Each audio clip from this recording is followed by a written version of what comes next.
Connecting with people, engaging with them, and learning from each other is how we find our biggest rewards. As a people and as a nation, infrastructure development plays a pivotal role in our growth and development. Access to good road networks, highways, and bridges is crucial. But that's just one main ingredient in the recipe for achieving progress. It's about planning and foresight towards a sustainable and prosperous future.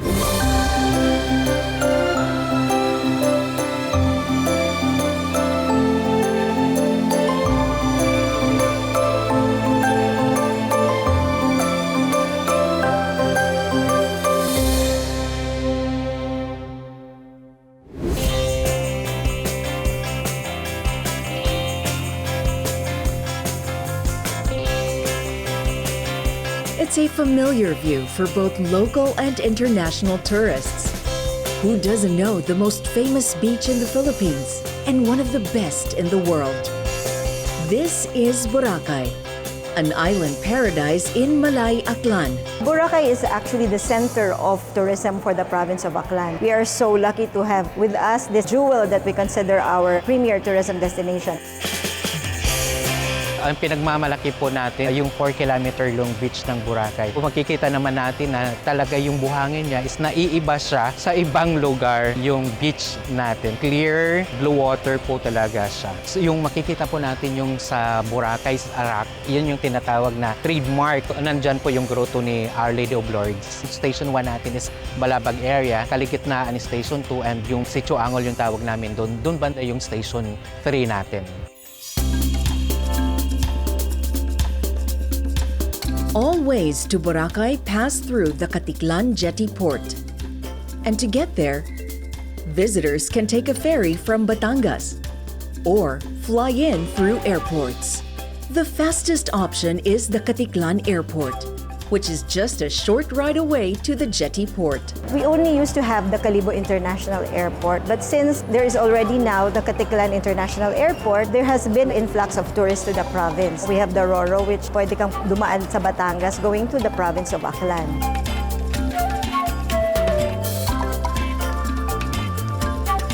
Boracay was closed for rehabilitation back in 2018. Now that it has reopened, the local government wants to make sure it stays clean. Yung package naman natin doon sa rehabilitation natin is for the sustainability of our tourism industry. Malinis na talaga yung tubig natin. Within the 25 plus 5 area, wala na talaga siyang activities. Yung beach area, lumapad talaga siya. Tourists enjoy the beautiful beaches, resorts, and water activities. BWSA is Boracay Water Sports Association. We're composed of 9 companies. We're all engaged in the aquasport business. We're more on a motorized side like parasailing, banana boats, jet ski rentals. Mga bagong mga activities namin ngayon, yung UFO, pagka nag-sudden turn yung mga speedboat, nagdi-drift yun. Tapos isa naman, paparazzi, 3 ang capacity no, na yung isa nakatayo, siya yung nagbabalance, mas maliit siya, mas exciting, mas mabilis yun. Yung parasailing, ito yung talagang popular sa amin, especially sa mga foreign nationals. Yan ang hilig nila. Ang maximum capacity of 3 packs. You ride on a parasail boat, pagdating sa platform, lalagyan kayo ng harness, then you will be flying via sa parachute. Then you'll go against the wind para ihilahin kang paakyat. You'll go up to mga siguro 600 feet. Ang guess namin, pag peak season, we exceed around 1,000 plus. Dito po tayo ngayon sa isa naming mga terminal where we start our activities when it comes to inflatables. Ang karamihan ng aming mga guests ngayon ay mga locals na. I'm here for actually a vacation. Kasama ko sa pag-travel dito sa Boracay is yung mga friends ko na internet entrepreneur. Para ma-experience din namin yung mag-relax, mag-unwind. I've experienced riding the banana boat, the helmet diving. Pinaka-favorite ko yung UFO. Simple ride lang siya, but it's actually thrilling. And di ko ma-imagine, sobrang tindi. 2015 or 2016. So before, crowded pa yung Boracay. Hindi ka talaga makakagalaw. And right now, ibang-iba na yung structure ng Boracay. Mas refreshing na nandito, mas relaxing. And it's not just the beaches that are beautiful. The accommodations in the island are too. City officially opened its door last October 2019. And every hotel, old or new, they all have the basic need for every traveler. But I think for us, it's the overall experience that makes the difference. We are now here at our lobby. As you can see, it's very spacious. It can actually accommodate big groups. Over there, that is our front desk. Let me show you our famous signature welcome drink. We have the watermelon basil, we have the calamansi rosemary, mango labuyo, and the cucumber lemongrass. And these are the signature welcome drinks that we serve to our guests upon arrival. We have 339 rooms with 3 buildings and 5 room types. That's ideal for the family, friends, honeymooners, and barcadas. This is our Premier Deluxe room with pool access. It has its own toilet. On the right, we have also a coffee and tea facility, 34 square meters. It has also a king-size bed. Guest has its own direct access to the love pool, 237 square meters. So aside from the love pool, we have a kiddie pool.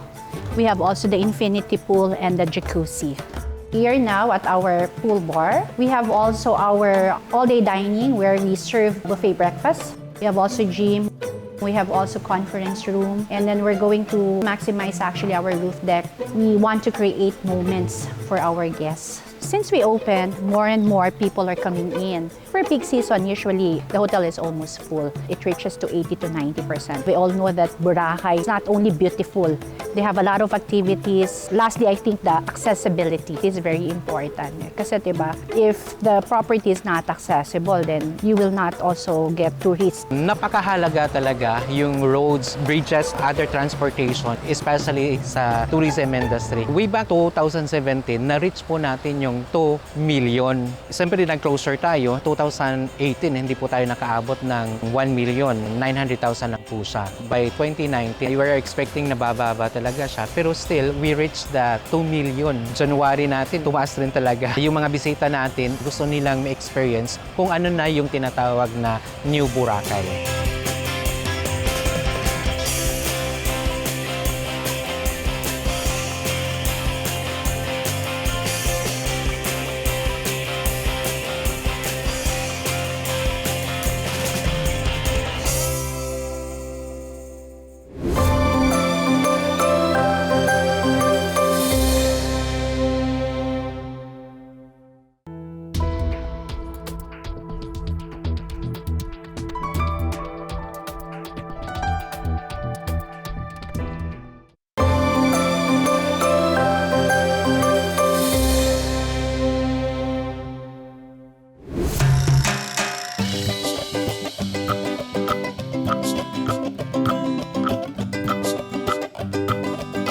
Tourism is not the only driver of Aklan's economy. Its aquaculture is fueled by thousands of hectares of fish ponds. Ito 55 hectares dito sa site na ito. Sa kabila naman, mayroon doon na 61 hectares at saka sa kabila mayroong 219 hectares.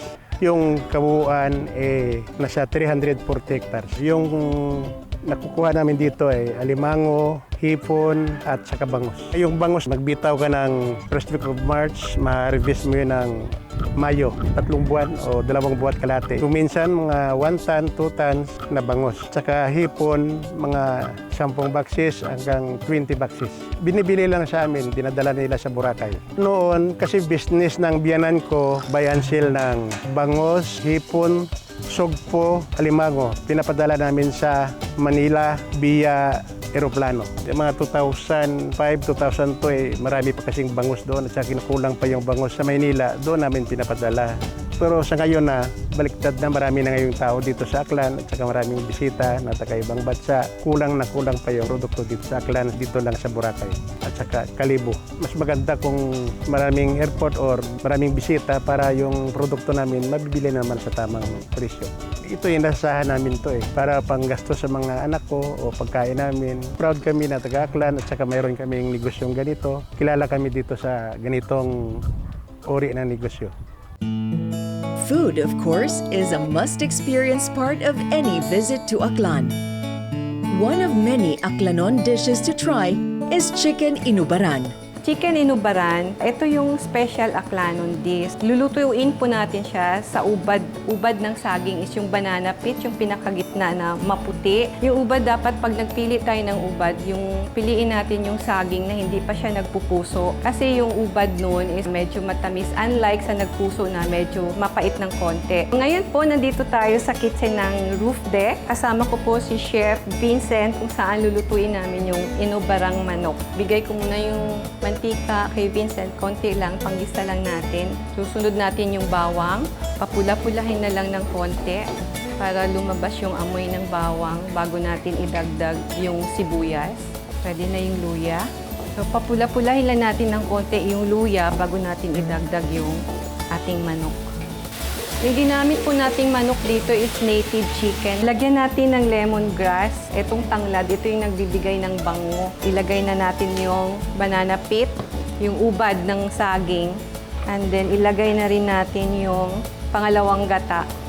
Dito sa restaurant, isa siya sa aming bestseller na dish. Kadalasan po itong in-order ng balikbayan na customer namin dito, galing abroad. Yung mga foreigner po na like mga American, sila po yung kadalasang umorder kasi daw gusto nilang matikman kung anong talaga yung lasa ng chicken inubaran. Pakuluan natin hanggang sa lumambot yung manok. Ito yung last natin ilalagay, yung ating kakanggata. Ang proportion natin is 1:1. Kung meron tayong 1 kilo chicken, 1 kilo na gata, and then 1 kilong ubad. And then pakuluan ulit natin, and then okay na siya. Yung lasa talaga ng inubaran is yung medyo manamis-namis sa gata, tapos may kunting asim, tsaka malinamnam na native chicken manok. Ito na po yung finished product natin na chicken inubaran. Nag-start po kami 1995 sa restaurant at saka catering business. For 25 years, maganda po yung aming product at saka yung aming service. Kaya in-invite po kami ng may-ari ng hotel, Mr. and Mrs. Ariel Garcia, na i-occupy namin yung roof deck and then i-manage as a restaurant operator. Sa family po namin kasi halos yung mga lola at saka lolo ko is magagaling magluto. Chicken inubaran kasi is yung mga minana pa namin sa amin mga kaluluhan. Kaya para sa amin hindi ito mahirap gawin, which is naging popular din siya dito sa Kalibo. Ang Kalibo kasi is accessible by land, by sea, and by air. Gawa nga yung location ng Aklan is nasa sentro siya. Dinadaanan kami ng Roro, and then yung flight from Manila is almost 1 hour lang, and then yung mga guests going to Boracay, ginagawang gateway yung Kalibo or Aklan. Kaya maraming mga guests or tourists na nag-stop over. And then yung hotel, yung mga guests namin is from Korea, mga European. Ini-explore din nila yung mga local food like the inubarang manok.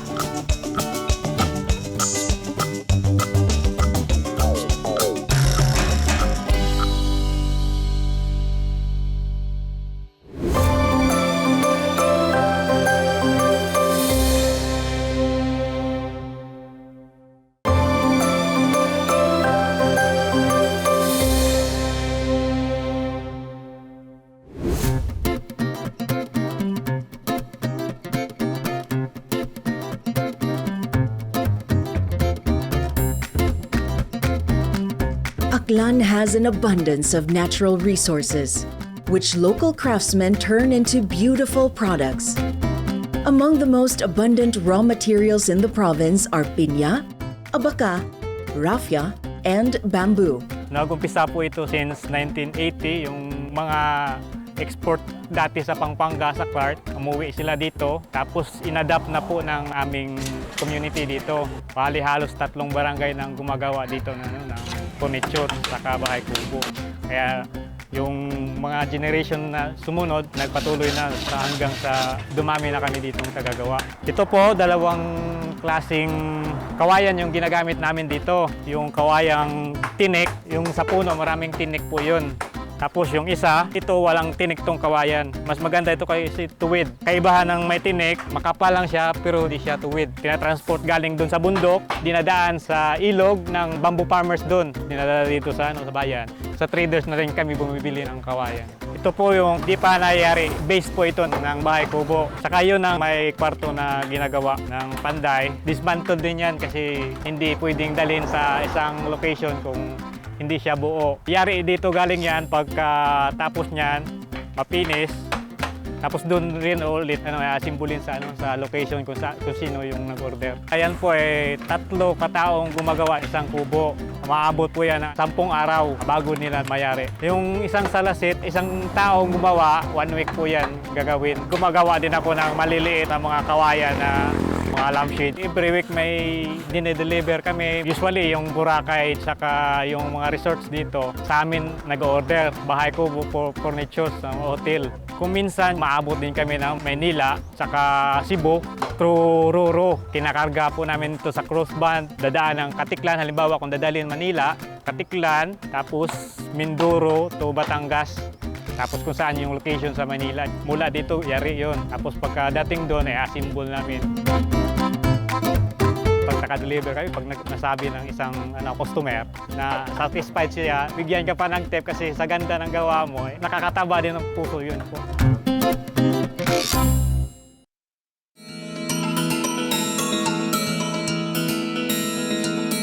There are very varied traditional crafts, the piña. It had been here in Aklan, especially in Calibo, where the center of weaving is.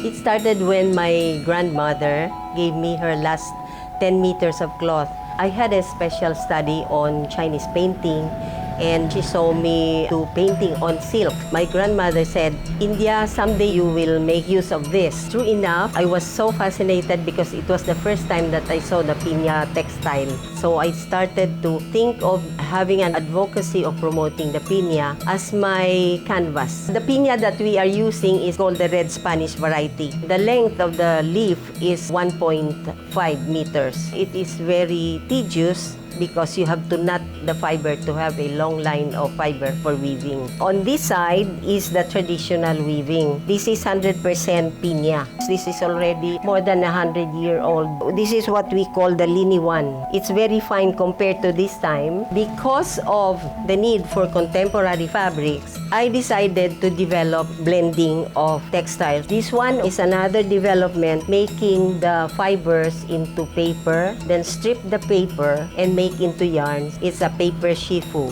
When you wash it, it doesn't disintegrate or change. This is dyed in indigo with embellishment of shell. I have to show you this is done by the artist who will never return because this was immersed in flood with so much mud, and when we washed it, it became a very nice pattern. I wanted to show the versatility of the piña. We made a tapestry incorporating piña with other textiles for contemporary use. There are so many varied things that you can do for the piña. For garments, we have shawls and scarves. For fashion, 80% goes out of the country. The local market supply the fashion designers with their textiles. There are so many opportunities for the piña. Even if it looks delicate, it can really last more than 100 years. And we can say that we are proud to have this fabric. It's only here in the Philippines that we have the weaving of the piña.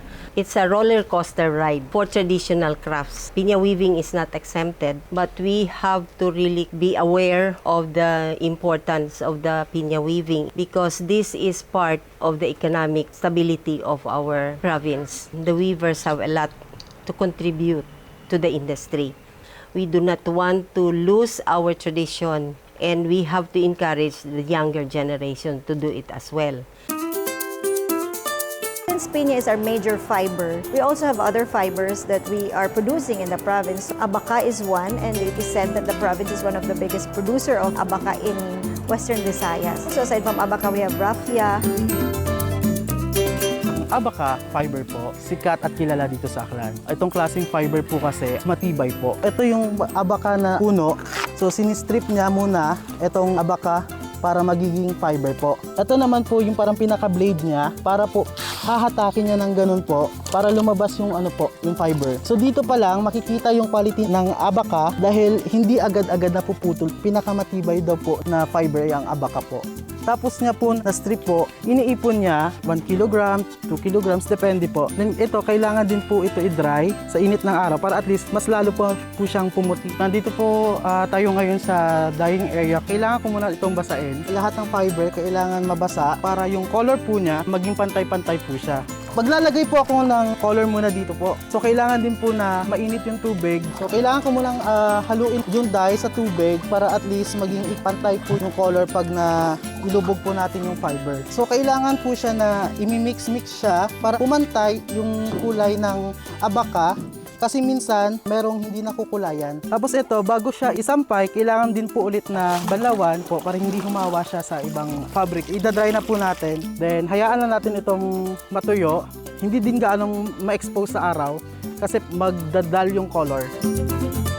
Meron din po kaming polyester abaka na weaving. So ito, pwede rin po siyang material sa bags, table runner, window blinds, or kahit sa wall decor po, pwede po siya. Malaking tulong din sa mga women, ma-uplift sila sa kanilang pamumuhay through sa weaving.